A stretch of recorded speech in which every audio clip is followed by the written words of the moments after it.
এখন আমার দিনটা এভাবেই শুরু হয়, আমার মেয়ের হাসি, কান্না, আনন্দ, মজা এসব দেখতে দেখতে কখন যে সময়টা কেটে যায় আমি নিজেও বুঝতে পারি না।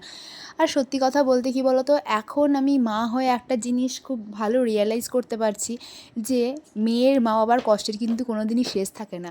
আমি এখন তাই ভাবি, প্রথম কষ্ট হয়েছে আমার বাবা মায়ের যখন আমাকে বিদায় দিয়েছে, অন্য কারুর বাড়িতে পাঠিয়েছে তখন।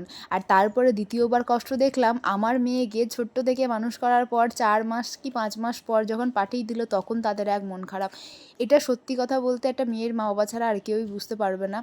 এত কষ্ট হয়েছিল কি বলবো। তাই বাড়িতে এসে মা বাবার কথা খুব মনে পড়ছিল, তাই ভাবলাম তোমাদের সাথে একটুখানি শেয়ার করে দিই আমি কথাটা। আর মায়ের সঙ্গে তোলা এই ছবিগুলো ভাবলাম তোমাদেরকে একটু দেখাই, কি কিউট লাগছে দেখো আমাদের তিনজনকে। এখানে কিন্তু 3টে জেনারেশন আছে, কি ঠিক বললাম তো? তো চলো আজকের মতো টাটা।